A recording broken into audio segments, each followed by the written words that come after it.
Guys, I got to get real with you for just 1 second. I talk about Alex Prewitt almost every single week. He's a huge supporter of the show, but guys, I don't think you guys quite understand how pure this dude's heart is. This guy came on my show without even knowing me. I never had talked to him before. He's been on HGTV. He's one of the top realtors in the state. Guys, his heart is there, and he wants to get you in your forever home, everybody. He's going to take care of you. He's going to get you the lowest price if you're trying to buy a house, and he's going to sell it for way over the market value if you are trying to sell your house. Guys, he is the one that you want to call if you want to find your perfect spot right here in the Valley, which is the fastest growing city in the United States. He's your guy, Alex Prewitt, and the executives at 72 Sold.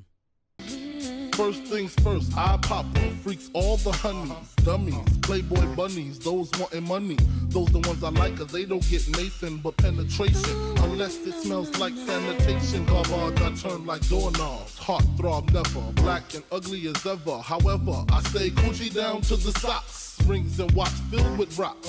And my jam knocking the Mitsubishi. Girls pee-pee when they see me. Navajos creep me. What's up, guys? Welcome back to the podcast that brings you all things and all people right here in the Valley of the Sun in Arizona. And guys, with me today, you guys have seen the posts. He's one of my favorite people in the state of Arizona, probably one of the most well-known people, barring any athletes or musicians or movie stars. It is Joey Rodriguez, a.k.a. Joey Boy, a.k.a. Nacho with 2 O's. Nice. Practice that one in the mirror. You had to. Did you? No, I actually just wrote that down. But I was like, I got to bring the heat right off the jump, man. Yeah, no, my little alter ego Nacho getting more love than me on the socials now. It's crazy. Like, say what's up. People hit me up like, say what's up to Nacho. I'm like, all right. It's me. I mean, how you doing, buddy? How you doing, bud? I'm doing great, man. How's your day? It's crazy. It's a crazy day. So this is episode 20. This is episode 20. Which is awesome because 20 is my favorite number. Love it's it. My lucky number. It's what I play when I go to Vegas, Black 20. There we go. It's my son's football jersey, number 20. Yes, sir, it is. And I know I'm competing with 19 other people. And who had the most views? Oh, probably Ambry. I Ambry? think she was episode 10 as well. Okay, how many views or likes or what did she get? Oh man, I don't. She had the most like views, and she had the most like length. Like everyone listened to the full Damn it, thing. I'm here to break that. What the hell is it? Yeah. She had like 250 views, and they were all like 49 minutes long. 250 views. 250 views so far. She's the cap. So my goal is 251 views for this episode. There we go. Light work. Let's go. Light work. And that, hey, I mean, we're going to bring the heat. Just do it, man. Let's Ask do it. anything. I'm an open book. Yes. All right. So first things first, I got to just say this because I think this is funny. I already told you about it when we met the first time. But I have been trying to get on the frickin' Morning Mess. Like so many times. I've applied 3 times. I applied for an internship, and I don't know what it is, but they're just not having it. I get the little courtesy email back like, thank you for your consideration. We'll hold your application for 6 months. What are you doing wrong, buddy? What are you doing wrong? I didn't have this podcast started. I didn't have you on the show yet. No, I think if you would have had the podcast. No, you have a lot of personality, though. So I had a podcast, but it wasn't like a funny, like, it was like more of a veteran, serious, dealing with PTSD, dealing with other things like that. That's important, though. It is, but I think the Morning Mess, you guys typically tend to be more like comical. Like you do tackle like really hard hitting stuff. Yeah. But I don't think they saw that as much. And so it wasn't as like a key factor. And then for the internship that I tried, it was a group interview. I showed up with the tie to the 9. I was ready to spit some facts. And I had like 5 other people. And this one dude wouldn't shut up. So I was like, you got sunned. I got just taken over by this dude. You remember his name? I don't, but what the funniest part was his dad showed up. His dad dropped him off, waited in the front lobby, and dude showed up in like ripped jeans and a t-shirt, and I had the suit, and I was like, I think I'm overdressed for this. And then the other girl next to him, they were like, oh yeah, we invited you to this interview. And I'm like, wow, I have no shot now. Like it was a fun experience though. I got to talk with some people there, so it was cool because I obviously learned a lot from you. I listen to you almost every single morning. Appreciate that. So I've learned like the Valley of the Sun right at the start. Like I took that from you. That's such a great line to bring people in Arizona together. But man, let's jump in. So when did you get your start hosting? I was a wee lad. I wanted to do radio since I was about 15, 16. Career day in high school. I grew up in Burbank, Cali, and it was like the radio capital. Like every radio station is in Burbank, and most of the radio stations that you hear in LA are in Burbank. Okay. And so I grew up 10 minutes from my high school, going to school, listening to radio, was a different world, and you would see all the station vehicles all the time drive. And it was a career day in high school, and this guy named Frank Lozano came to school, and he came in. Hey kids, Frank Lozano, Power 106. This is what I do. And he put on the TV, and he just did like a half hour of filming him behind the scenes. Bro, Wow. I was stuck. I was mesmerized, and I was like, that's what I want to do. Yeah. So 15, I got out of, the career day classroom. I told all my boys, hey, Dick, I'm going to be on radio one day. And they're like, yeah, Dick, when you get on, give me a shout out, fool. And those same guys I still talk to this day. I bring it up once in a while to them. And at 15, I knew, like I manifested it out. I'm going to do radio. Yeah. So I would call the radio station all the time to win shit. I didn't care what it was. It could have. They know you every time. They knew who the hell I was. Yep. They're called radio rats. These kids that just call all the time. I was a radio rat. I didn't care. They could be caller number 10 for a sticker. I just wanted to show face at the radio station. Definitely. I'd go. Sometimes I go pick up my prize. I didn't even know what the hell I want. I just wanted to. Hey, and the front desk girl Corey Esquivel. Hi Joey, what'd you win this time? And I would apply. Now, mind you, I'm 15, 16. I couldn't work there yet. Nope. They're like, Joey, you can't work here until you're 18. You can't work until you get a driver's license. She let me fill it out anyways. 2.5 years of doing that. 2.5 years of being a radio rat.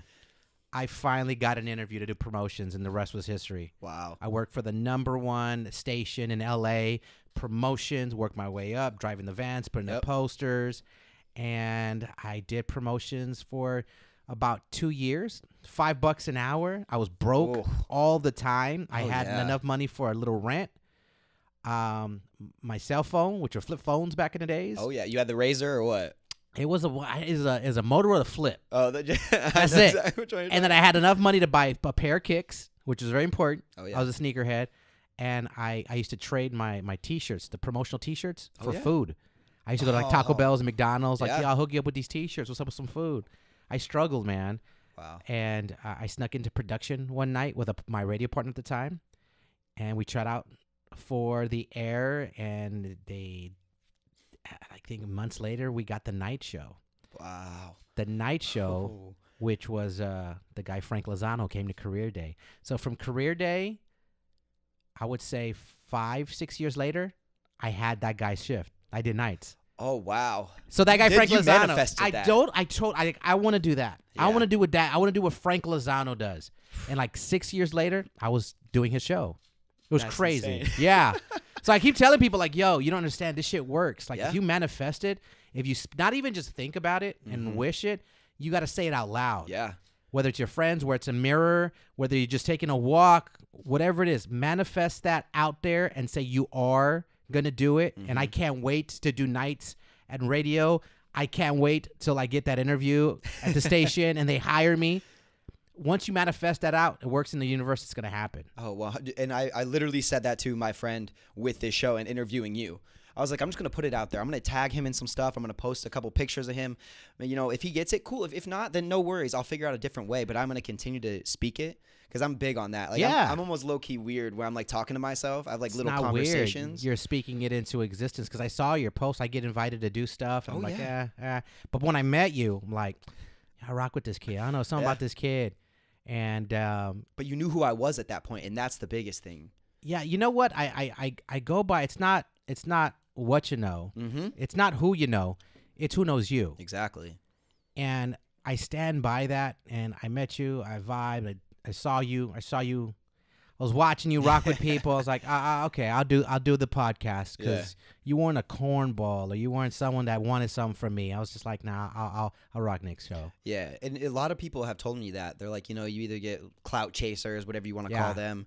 You get creeps. I literally just had a phone call with a future guest, and she goes, the only reason I responded to you was because you messaged me so respectfully. Right. It wasn't like you were sliding in the DM, like being weird or but I do want to do that because you've been so nice.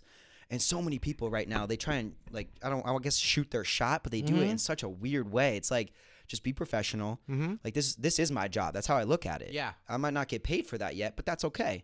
And in the long run, it'll pay off because I make the connections like Absolutely. with other people. That's all it is. And then other opportunities can open up. You know, you never know what's going to happen with the radio station. Well, you never know. Yeah. But it's crazy how things can just kind of like start to fall into place. Obviously, I met Eric and Christina, and it led to like meeting you, and I was like, that's it. I was like, man, because there's 4 guests that I had on my list. One did tell me no. I just got the call back. I did get no. You said yes, and Who I'm the still hell waiting said on no? 2 more. Who said no? I don't want to call her out, but she. What does it rhyme with? It's a food post, a food channel. A food channel? Yeah. Locally? Yeah, Like locally. Okay. Yeah, it's food Instagram. I'll shout it out. Maybe she'll listen to it. AZ Foodie. I know AZ Foodie. I know, and I know a couple other people that do, and they reached out to her personally. So maybe if you do it, the third time's the charm. Depending how this goes, I'm gonna reach. This is my girl. This is Yeah. my girl. I'll reach out to her. She crushes it. Yeah, I love she's everything awesome. she does. Yeah, Like if you're hungry, Yeah. and you're like, "What do I eat?" You jump on her IG. Page, yeah. Oh my God, she's amazing at what she does. Yeah. she's a sweetheart. I'll talk to her. yeah, so crazy. And again, it's probably because she doesn't know you and she gets hit up. Like She's so busy. she is crazy busy, and my schedule is so busy. But you know, you got to make time for good energy. I always make time for good energy. For sure. I'm surrounded. This past couple years, I've had a change in me to where I really like let go of a lot of negativity and certain people in my life, and started talking to certain people where I just feed off their energy. That's all it is. Yeah, and I love that. That's one thing. Like you can tell in every show, every morning, dude, you bring it. Yeah. Whether it's what time do you get up for your show? Because your show starts at what, 5?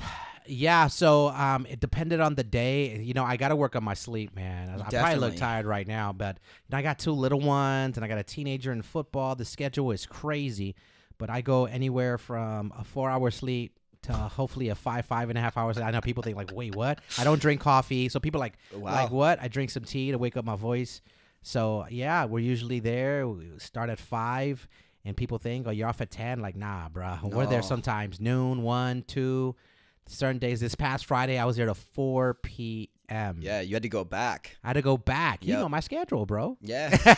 Well, you came here right before. That's right. And then I had to go back. Yeah, I was there. I was at the station till 4 p.m. Wow. Some days are so long, but I'm blessed. I don't complain. I love what I do, and I made a passion a paycheck. That's all you got to do. As soon as you find out what your passion, it could be anything. It could be radio. It could be anything you want. If you find your passion, I'm trying to teach my son who's turning 16 in a couple weeks. Yeah. What is your passion? Sports. Okay, if the NFL don't come knocking one day, how can you get paid to do sports? Exactly. I'm trying to motivate him. My son is great. I think he could really set his sights on being on ESPN one day. Mm-hmm. Definitely. So I'm trying to talk to him about doing maybe some radio broadcasting or something like that. Yeah. So, I mean, you talked about the guy that came into your career day. So my version of that, you're obviously one of them, but another person I look up to so much is Scott Van Pelt. Watch his show every single night, and that's like ultimately the long-term goal.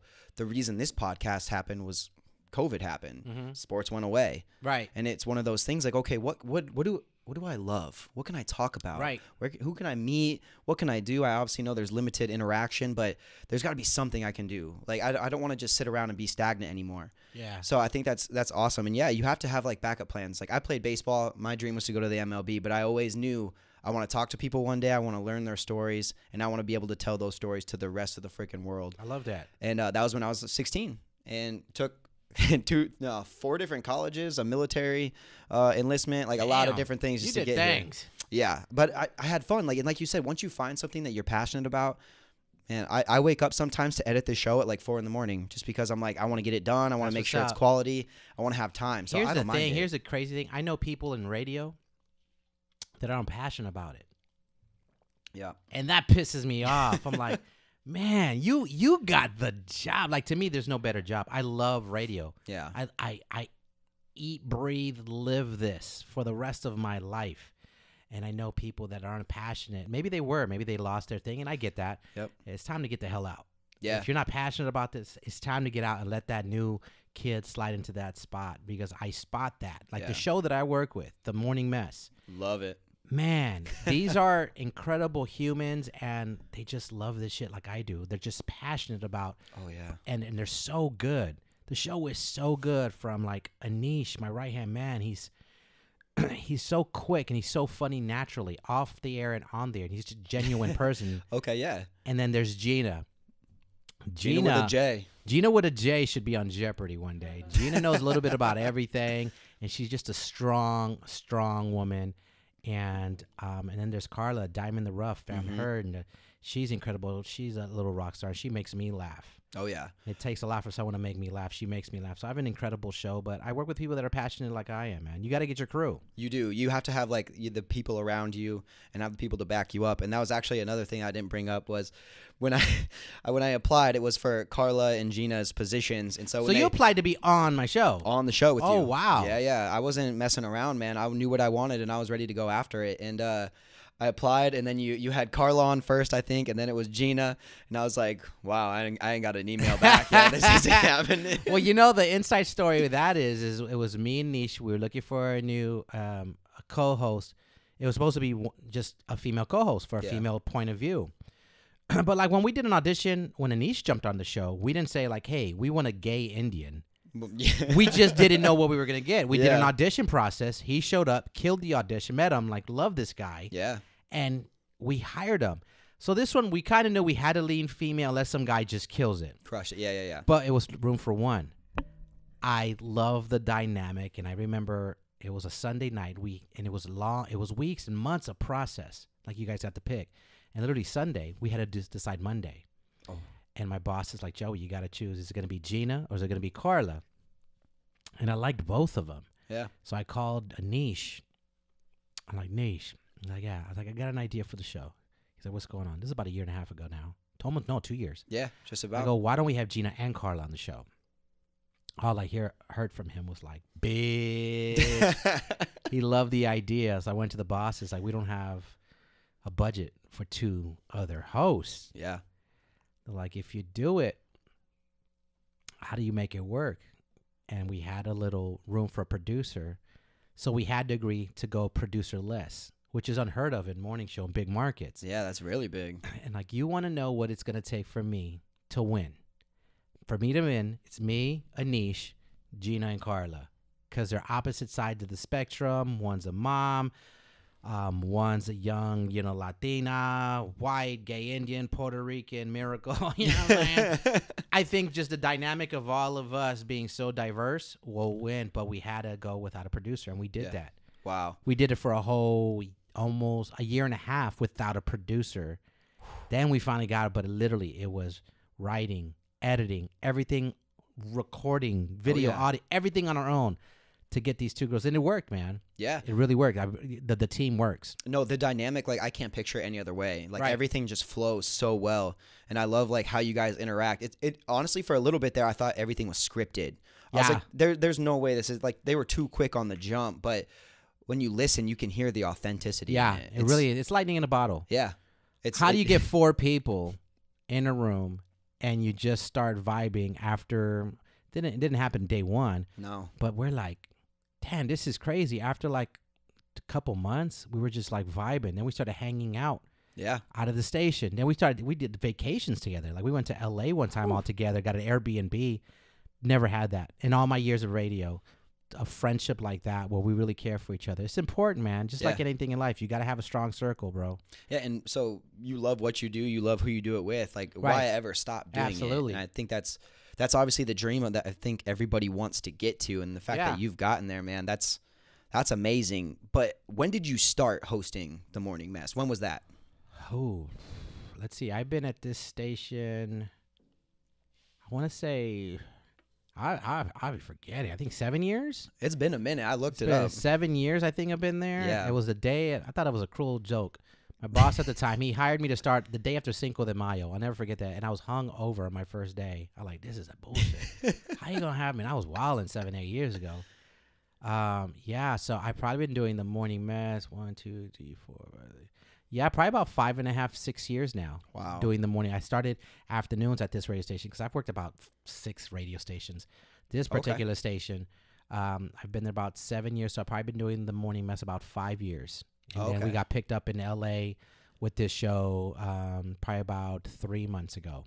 So. Yeah, so I'm sorry because I was definitely one of the ones that messaged you like, yo, do you move to LA? Like I was telling everyone, I was like, babe, they're moving. Like what if I can't watch the staycation setup and I can't listen to this in the morning. Like It was so funny. I was freaking out, and then I saw you post. You're like, for everyone asking, like, we're still here in Phoenix. We're just also going out there. Yeah. No, like, when this whole pandemic thing's going, I'm gonna be at both. I'll probably get like an apartment or something over there, which nice. Gonna be both markets. LA's home for me, so to me it's exciting. Exactly. My parents are there. Probably after this, I'm gonna have some drinks with my friend that's in town.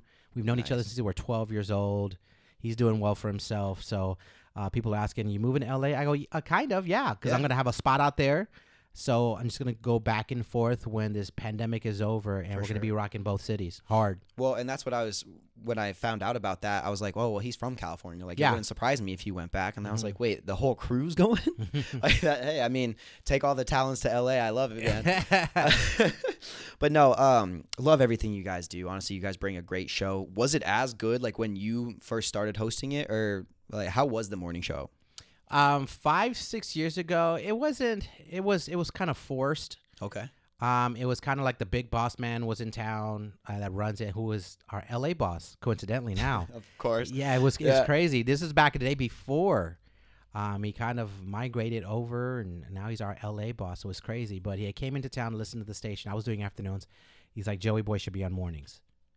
And the host at the time, they had the show, and they wanted me to join with her. And it was kind of like, and I felt like she was like, damn, I'm getting my show taken away. Yeah. But the big boss man has spoken. Joey Boy to mornings. And it was forced. And I don't think it was a great situation because it was forced. It wasn't like the host at the time, can Joey do the mornings with me? It would be great. So I think there was instant kind of like animosity. And it was a little tension, and I try to kill it with kindness. I'm like, yo, we're going to rock this. I do it. I try to, as much as I can, to get that friendship off the air. I think it was a situation where it sucked for her because it was forced. Yeah. Like, let's make this work. But I knew the long-term plan. I knew this is a marathon. And after sitting in that seat doing mornings and the reception that I got from the audience, I'm like, yeah, this is where I belong. I belong doing mornings. Rocking, you know what I mean? Oh yeah. So we went through the evolution. I went through 4 or 5 different variations of the morning mess till perfection. Yeah. It took a while, just like any sports team. Oh yeah, you got to have like almost like the rebuilding process and get the right amount of tools, like for sports, right relief pitcher, whatever have you, right sixth man. Like there's different pieces that go into it, and it does take time. Every radio show that you liked or you grew up on, their show never started with that show.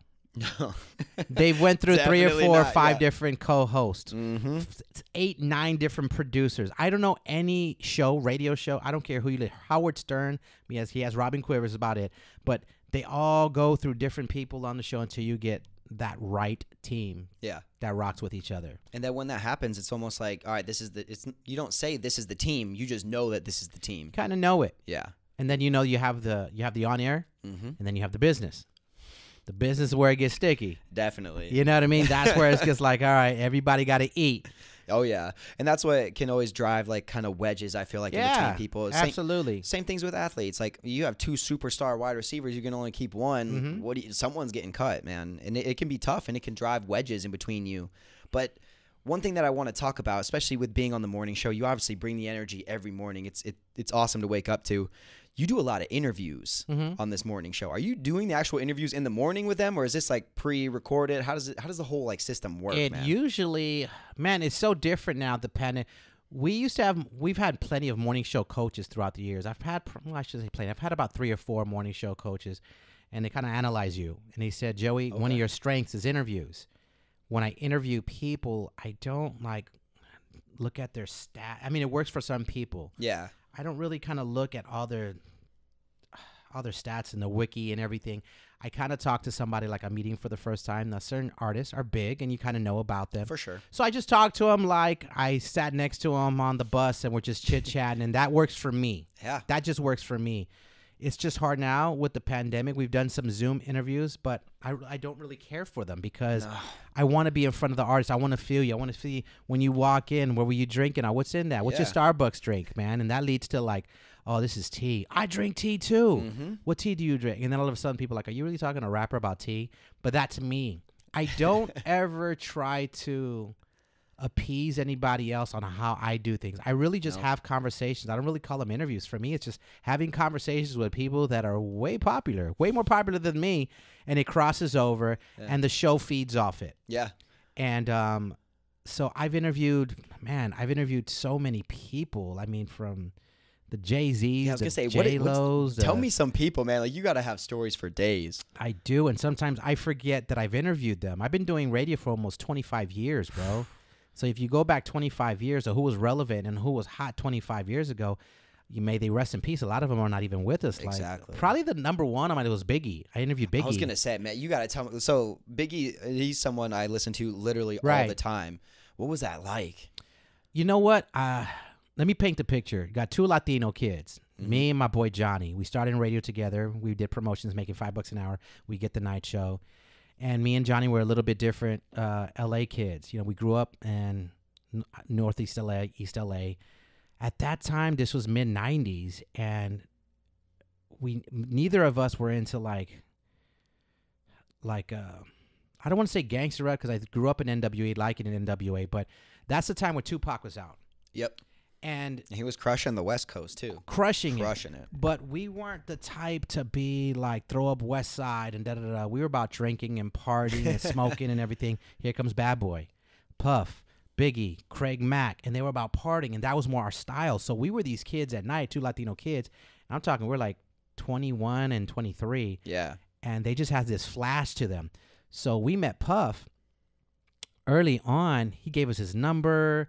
And he called into the show, and he had so much respect for us because a lot of LA wasn't rocking with him. It was about the West Coast East. We came on, did nights. That was when West Coast East Coast beef, man. So hardcore. Puff appreciated that we were about the music. Like, we're not into this West Coast East Coast. We listen to Pac and Death Row. We rock with Snoop. We interviewed Snoop. But we're going to rock with you per the music. Yeah. And there's a few people that did that, but we caught a lot of heat for that. So we got this instant relationship with Puff. So when he's trying to promote Biggie, he'd call in the show. When they did a LA show, we go interview him at the venue. So I think we interviewed him a month before he was killed. No. Wow. Yeah. It was really crazy because we had such a great relationship with Puff and Biggie. And I remember one situation. Puff was in town in L.A. He came into the studio. We were interviewing him. And we're like, what's up with Big? He's in the studio right now. You want to call him? We're like, yeah. At that time, we didn't know how big Notorious was going to be. Yeah. We just didn't know. We just knew he was one of our favorite rappers at that time. Yeah. So we called the studio, Bad Boy. And like, yo, Big, I'm on. We're called the Crazy Kids back in the day. Well, I'm on with the Crazy Kids in L.A. What's up? What's going on, Crazy? What's up, Biggie? What you working on? I'll never forget. You know what he said? What? All I got to say is, I'm going back to Kelly. He hit you with that. We didn't know what that meant. No. Because the song wasn't out. He was in the studio working on it. So we're like, me being a hip-hop historian, no hip-hop, I know the original Going Back to Cali is LL Cool J. So we just thought he was just doing a pun. Like, okay, he's talking to guys in Cali. He just said, I'm going. We didn't know the song he was working on was called Going Back to Cali. And it's a staple now. Staple. You play that at the club right now or on the radio, people are going to go crazy. So that's probably my favorite, just the memories with Biggie and Puff. Meeting J-Lo was incredible. Oh, I bet.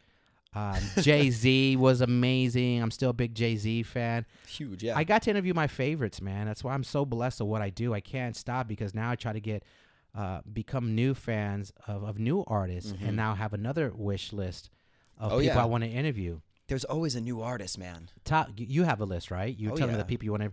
My top list that I want to interview on top of the list is Will Smith. 100%. I want to interview this guy because talk about energy. Yeah. I just want to talk to this guy because I feel like this guy has figured life out. Yeah. Being a father, being an entertainer, being a human being, giving back. Like, I want to interview Will Smith, and I'm going to speak that into existence. There you go. Will. Big Willie. No, I mean. La.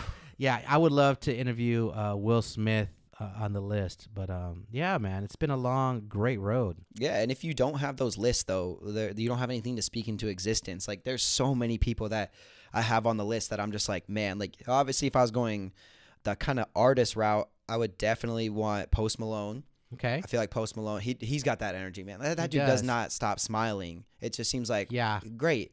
Another one, and this is one that I actually told in my internship interview, Justin Timberlake.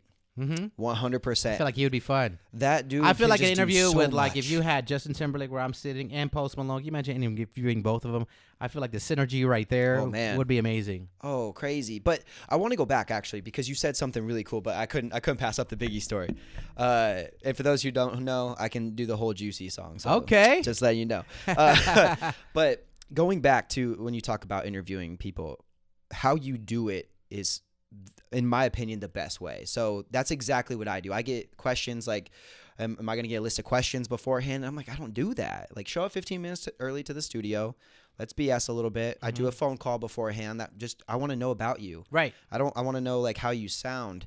I don't want to just like ask you like cookie cutter questions. I have questions for you, of course. Some bullet points. Yeah. But yeah, like you can find so much more in meeting someone where like, oh, you drink tea, I drink tea. Right. That lets their guard down. Right. And that's what I've noticed. I've interviewed some athletes and I was just kind of BSing with them and they're like, wait, you're cool like that? I was like, yeah. They're like, well, I mean, I get interviewed and they ask me the dumbest questions sometimes. Like some reporters are just so bad. Or they ask you the same question over and over. I asked a couple baseball players, some off the wall questions and they're like, dude, I love this. They're like, everyone wants to talk to you about, oh, you missed that ground ball in the bottom of the ninth. And it's like, yeah, I know. You don't got to tell me. Like, I know we lost the game. Like, it's sitting in my head. So the fact that you can like kind of pull some stuff out of people and let them take their guard down. Obviously, celebrities and artists and everything like that, they have a guard up because, they have a normal life. But people put them on a pedestal. And they probably had bad experiences with interviewers. Exactly. You know what I mean? They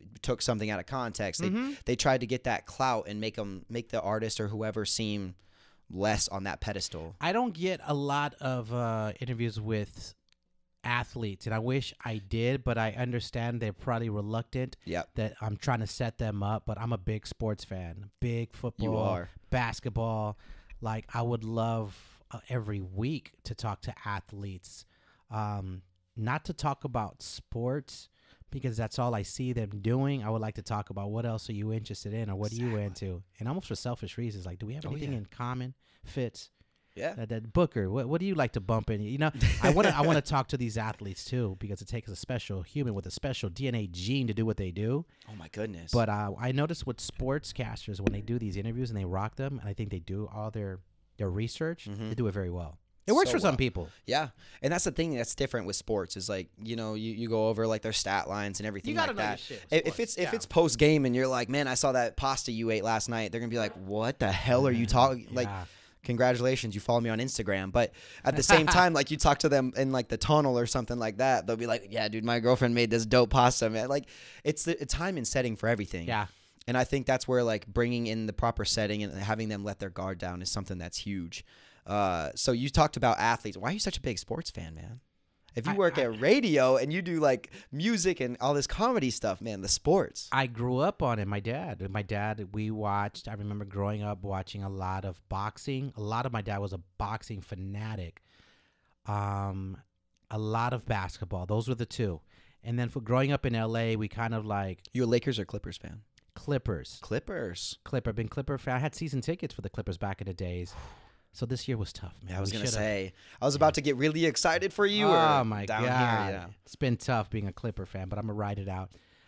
But, yeah, boxing and basketball were my dad. In L.A., I was living there in the 80s to when the Raiders and Rams left us. So when we were little kids, we're like, forget football. You're like, the hell with them. Yeah. And so it's be like, now I'm a big football fan. I think more so because my son is in a very competitive high school, great football program. But football, I just love sports, man. Yeah. I love having a cold one, watching sports at the crib, just chilling. Man, Sundays, I don't even leave the couch. I work out in the morning. I go to church immediately after that. And by that, I make it home by halftime of the first couple games. Yeah. And then we make snacks and we sit down and we just. I zone out, man. Same. I zone. Like, it's just, it's like, awesome. Don't text. Don't, like, I'm not answering. All of a sudden, it's primetime game at night. And I'm like, oh, crap. Like, it's dark outside. Okay, here we go.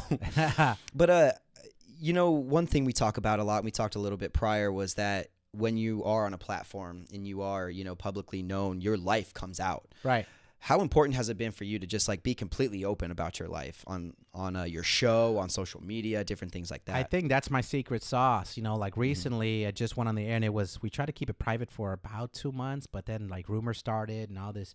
Me and my wife separated. Yeah. And us being so public, and we had a YouTube family channel, and we're always on socials, and everybody knew about us. We try to keep it a secret, but then all of a sudden rumors started flying around that there was an affair, or we hated each other. I hated her, and I called her, and we don't, because we love each other very much. We're just separated. We live under different rules.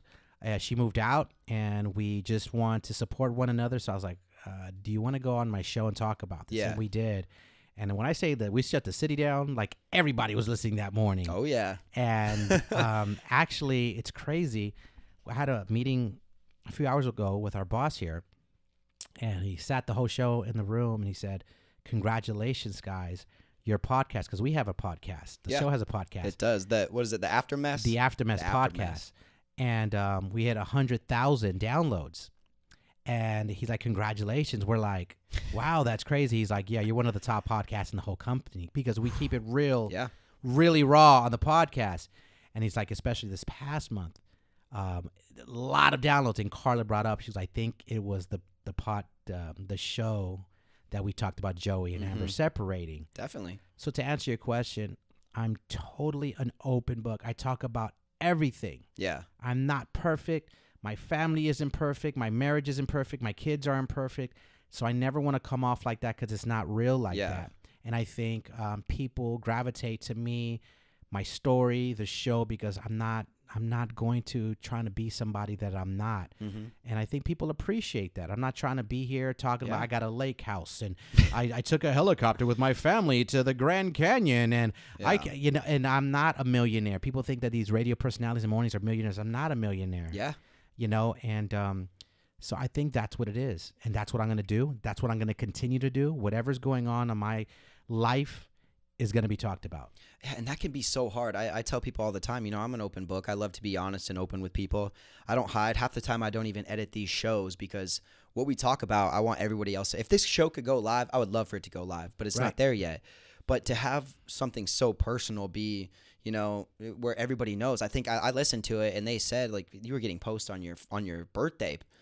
People were posting or something, like, it's like, come on that was now. it was my birthday, and people were asking, I think, like, what's going on with you and Amber? And why haven't we seen Amber? On a post on my birthday. On your birthday, man. Like, and I talked about that on the podcast. Yeah. I think it was probably a dozen people. Yeah. Then people start commenting. Then they catch on to it. Yeah. They're like, yeah, you know what? It's a chain. They don't. And most of those people DM'd me afterwards to apologize. So I appreciated that. Yeah. But I did call them out. Like, listen, man, if you want to DM me and ask me, it's my right or choice if I'm going to tell you or not. I think I did tell most people. But yeah, people would get really intrusive, and I get it, because I put my whole life out there. But just respect, because I have kids. Yep. I have a teenager on IG, and that's why we took it to the air and said, this is what it is. I brought my wife on. They're like, look, we love each other. Yeah. We're just trying to figure some shit out. If we don't end up with each other, we're going to support each other for our children. And right now, we're co-parenting. We're co-parents of the year. We did Halloween together. We're planning on some holidays. We'll probably spend Thanksgiving together with the kids. Nice. There you go. Right now, and she's looking at the different apartments and condos, and I'm like, what do you need? And it's all love, bro. That's all love. And that's the thing, is like, you can tell when people are bullshitting on social media, and they're not being authentic. Like, if you listen, by the way, he did a swipe up today. You guys can all go listen to it. Oh, it'll be on Tuesday. So Tuesday, you got to put a swipe up on there. To the podcast, and I listened to it, and I was like, wow, like, you could just tell, like, heartbreak, and but it is a true thing, and I feel like that's one thing that COVID has been very, very tough on families and communication. They said like divorce went up 200% or something. It's insane. It's insane, bro. I know lawyers that are crushing it right now, because that's just how it goes. But it's like, being authentic and real. I talk about, me and my girlfriend fight all the time. Like, I've had people that piss me off, and I come on and I tell the shit. Like, it's almost fun, because then people can relate. People will be like, oh my God. It's also therapeutic. Yeah.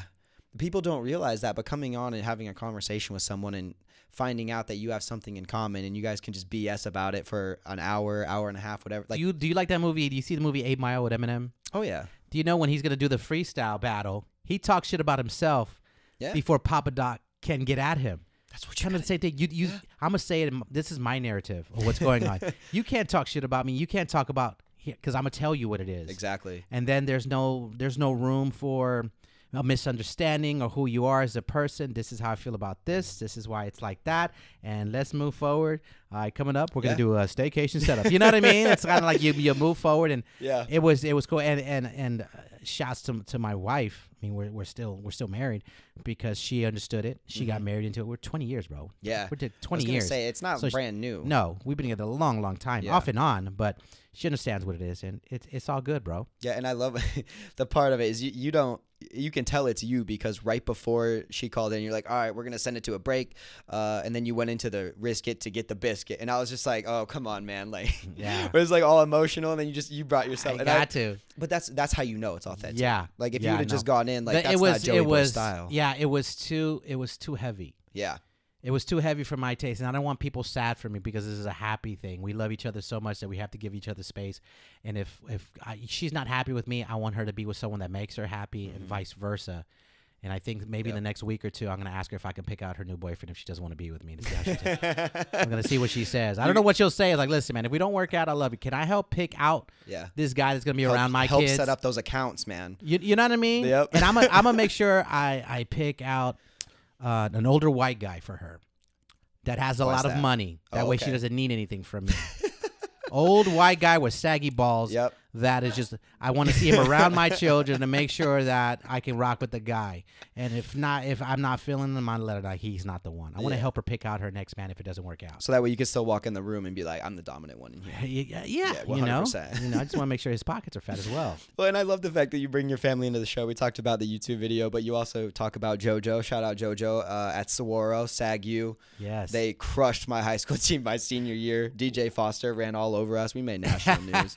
What high school did you go to? Sunrise Mountain. Oh, Sunrise. Okay. Oh, yeah. We got DJ Foster had like 10 touchdowns. It was on MSNBC. It was... Yeah, well, luckily I didn't play football. I was like, you guys suck, man. Baseball season, we're taking the championship. We got this. No, it's a great, the high school is great, man. It's a big football program, man. They have DJ Foster come out. They have Brian Murphy and Christian Kirk. I became really good friends with his dad. And Christian Kirk is killing it. Great guy, and he's been a big mentor for JoJo. We've been to his dad's house, and Christian Kirk gave some dime knowledge to JoJo, and it's a great program. So my son JoJo he wants to play college ball. That's his goal. I think he knows it's like NFL. You know, it's pretty far fetched, but I was the same way, man. If he could play college ball, my son would be happy, and that's all I'm here for, bro. I like literally number one on my list of everything is being a father, more than radio, more than a husband, anything. I want to be a great father and help my kids fulfill their dreams, and then from there, then I'm good. Yeah, and I was also going to bring up Cruise on Film. Right. Oh, man, I die listening to these, and I'm like, yes, I know this, and I'm like, I'm going to call, and I'm like, nah, I'm not. It's a family business. Yeah, my 5-year-old acts out scenes in movies. If people guess it, they win a prize, and he's growing up in radio. I can really see Cruise being in radio. He's a character, man. I stare at him. This is when I wish I lived in L.A. Okay. With Cruz, because I really feel like into the system. Yeah, because Cruz, me and Amber had a miscarriage, which is the hardest shit I've ever had to deal with in my life. And afterwards, I think, man, it was like a week, 2 weeks later. Amber's like, I want to try again. I'm like, fuck no. I'm like, hell no. I'm like, are you crazy? Because that hurt was real. Like you lost a child. I could only imagine, man. And they call it a rainbow baby. Your baby after a miscarriage, and Cruz is a rainbow baby. I really feel like he has the personality of two children. Wow. He has so much personality. Like, man, our son should be on Disney. Cruz should be on Disney. He should be an actor. Yeah. And I wish I was in LA with him to get him in an agent. And he's our sensitive child. He has a big heart, and he likes his hair long. He rocks black nail polish. He's just a rock star, bro. Hey, and that's something that obviously is so amazing that a lot of people know about you is like the family man. Yeah. The family part about you is crazy. You love your kids no matter what. You're always talking about them, always supporting them. They're my happy place, bro. Yeah, it's not like you're trying to hide the fact that you have a family, and I think that's cool too because some people do hide that. Some people, and I respect that. Some people aren't comfortable. I know people that they don't put their kids on social networking. Mm-hmm. I brag about my kids, man. Like this is my everything. Like. People, if you're gonna see the bad side of me, I want you to see the happy, because I'm not this brash guy all the time and wise ass. And sarcastic. This is me as well. You're gonna see me happy and laughing with my children, and my children, when you have multiple children, when they grow up, you say like, damn, they have all different little personalities. Like JoJo's my jock, Cruz is my little rock star. Definitely. And Gia's going to run the world one day. My little girl's just going to run the world one day, bro. They always do, man. They always, it's like that one, the little girl, man. That She she's runs the me. one that yeah. She runs me. Yeah, I love it. So when did you move to Arizona? You said from California, everything like that. When was that official move? Was it when you started working at 101.5? So check it out. No, it was 2000. I was married before. Okay. In 2000, I got divorced with my ex-wife. Just didn't work out. Hug, kiss, love you. I actually can talk to any ex I've ever been with. I was gonna say I gotta commend you on that because I'm the same way. Yes. There's except for maybe one, like we don't hate each other, but like we just. You know, we haven't been on talking terms since we stopped dating. But other than that, I think literally any other one, I could say hi and give him, and we'd be fine. I could talk to my ex-wife, ex-girlfriend. Yep. I wished them well, just didn't work out. So I was in 2000. 2000 was a tough year. I lost my grandmother. I got divorced. I was just like, I was working at a radio station, Ventura, California. I was like, I was getting drunk every night. I was bad. I was in bad shape, bro. And me and my partner, John, he started sending our tape. I just wanted to get out anywhere. So we sent it to different cities, and one landed here in Phoenix, and it was our old boss that gave us our first job in L.A. Oh, okay. He heard us. He's like, I'm in Phoenix running a hip-hop station. We should start talking. So this was into like 2001. 9/11 happened. Oh, yeah. So 2 months before that, he flew us out here. We're like, yeah, we could rock this. 9/11 happened. We put everything on pause. Wow. We didn't know we were going to World War III. We didn't know we were going to, like, 9/11 was scary as shit. So we stood in L.A., and then after 9/11, that's like, okay, in September, October, November, everything started settling down. December, we called them up. Is the offer still up? Hell yeah. So we started in January 2002. We moved here to Phoenix. I didn't know anybody. Wow. We started at a hip-hop station as afternoon hosts. We were called The Nuts. The Nuts. We're called The Nuts. And Joey and Johnny, and we did afternoons, and we were co-music directors. We helped run all the music at the radio station. I hated it here. Oh, really? I didn't unpack. I called my mom, almost in tears. Not tears, but I was like, I made a mistake. Because I was still mourning my grandmother I was close with and my divorce. And I knew nobody here. So I would show up to work at 9 a.m. to do music, meetings, and I would stay at the station till sometimes the slow jam host, Melissa, the Midnight Mamacita, would come in, I think at 10, 11 at night. Oh, wow. I was at the station for like 12 hours because I had nothing to do. I had nowhere to hang out with. So I just stayed at the radio station. And I was single. Wow. I hated it, bro. I was so depressed. I'm like, this is a hick-ass city. I don't know anybody. I wanted to go back to L.A. And then they started having us, I think they started having us host our first club. Okay. Then I met a few people. Oh, yeah. Then I met a girl. My friends started hanging out with her, having fun with her. And then she introduced me to her group. I hosted another club. The club scene saved my life because if I didn't get to host and meet people, I think I would have quit probably 8 months into it. I was like, I was done. It was we've been through this pandemic how long? 7, 8 months? 7, 8 months, man, yeah. Getting to that depression. Oh, yeah. I was depressed here in Phoenix until I started meeting the people of Phoenix that were so good to me, so receptive. Dating and meeting some guys that were cool and hang out with a little crew. And I was fine. After that, boom. This was home. Yeah. And it's crazy how that platform can just take off once you like put yourself out there a little bit. You know, you were on the radio doing your thing, but when I was in the military, I kind of had the same thing. I got shipped off to Italy, which sounds great, but same thing. My family wasn't there. I was by myself. Yeah. I was getting shit on every day. Like it was literally And it doesn't depressing. work if you're an extrovert. It doesn't. If you're an introvert, you should be fine. But I'm an extrovert. I like talking to people. I like human interaction. That's why this pandemic's been tough on me. Yeah. I haven't hosted a club in so many months. I haven't heard of McFadden's plug in forever, man. So long. I got hit up yesterday to host something in downtown. Okay. And as much as I wanted to. Yeah. I can't. I'm like, Nope. I'm just like, you know what? I just can't because I know if I put my name on this, people going to show up. Oh, yeah. And I know if people show up, they're going to take pictures. And what's up? And let me buy you a shot. I'm like, we're still in this pandemic. I would love to, but I don't want to put myself in a situation where I'm the dick at the club that doesn't want to shake your hand or take a picture with you because that's not me. I'll take every shot. Yeah. Shake every hand. And I'll like. Because you want to meet people, man. I do, man. I do. The vibes and energy between people are crazy, especially when, you're an extrovert like you are and you meet people and you can bring out the best in them. But that's actually something I want to talk about that you couldn't do. We're bringing up COVID. You guys were doing like the shows from your bathroom or your closets or stuff like that. What was real. that like, it man? Sucked. It sucked. I'm hanging out with my friends in a studio, probably twice the size of this one here, and it was like I spend more time with this show than my family, and for one day, like, you're gonna have to make a makeshift studio in my closet, and we have to record everything, and there's glitches, and I sound hollow. This sounds weird. Carla, I can't hear you. Carla at one point made a tent in her living room. I think pillows. you guys posted that. Yes. Yeah. We were trying anything and everything to get our sound right. It's kind of like if you're in a band and your guitar player doesn't have his own guitar. Oh, yeah. He's trying to play somebody else. Yeah, he uses a pick, and he doesn't have a pick. He's trying to use his finger. The sound was wrong. Like, our sound is, and it was driving me crazy. I'm such a sound weirdo. Mm-hmm. And, but we got through it. We were stronger for it. Definitely. I do feel like, I don't care what side of the fence you're on, I do feel like this second wave is here, and it's probably happening. Mm-hmm. And we've talked about that we'll probably have to go back if it gets really bad. Oh, wow. If COVID gets really, really bad, we already know we're going to have to go back in our closet. And I make the joke with Anish, like, you have to go back in the closet, Anish. But it could be a lot worse, man. It really could. We're still going to be entertaining everybody. We'll still be doing a radio show. It's just a little bump in the road. It is what it is. But we've acknowledged it.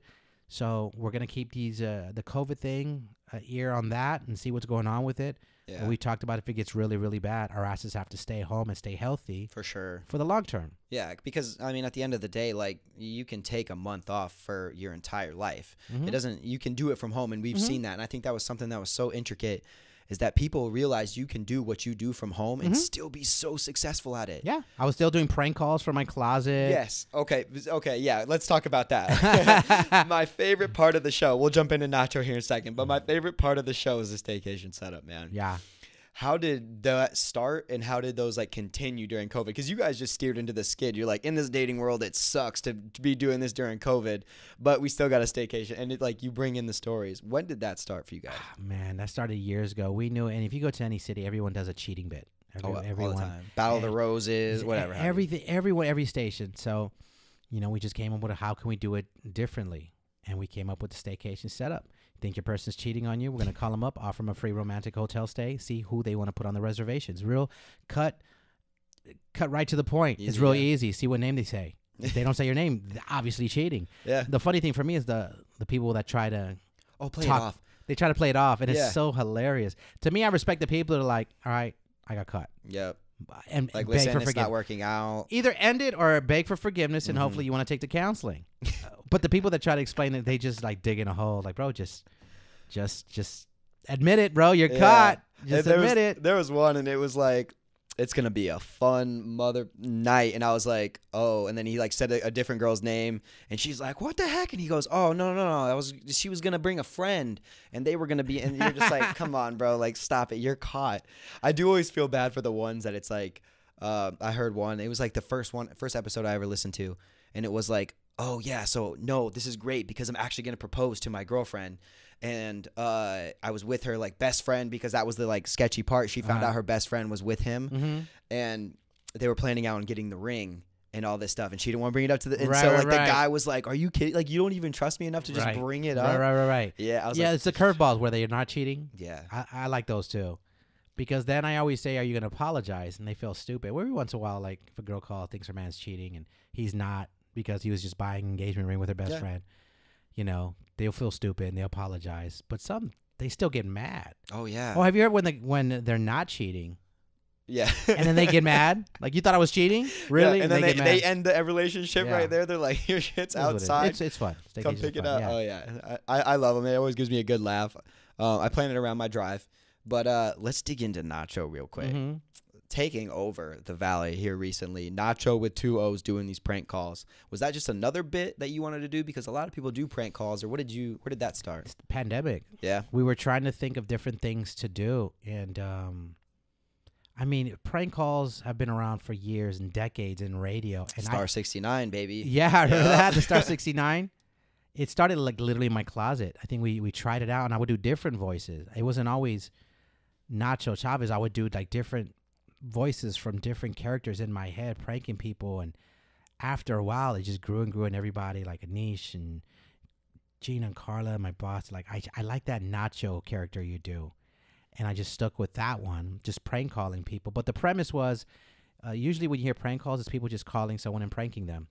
The premise Nacho's Revenge is you call me and tell me how you want me to prank your person. Prank call them. Yeah. And that's the difference. So like, what's the difference of your prank calls? Well, people come up with their idea of a prank call. I'm just doing it. Yeah, you're just the actor. Yeah. Just like you tell me how you want me to do it, and I'll do it in this Nacho Chavez voice. Oh yeah. And I think one day, just doing the prank call, it wasn't written. It just like, yeah, this is Nacho Chavez. Nacho spelled with 2 O's.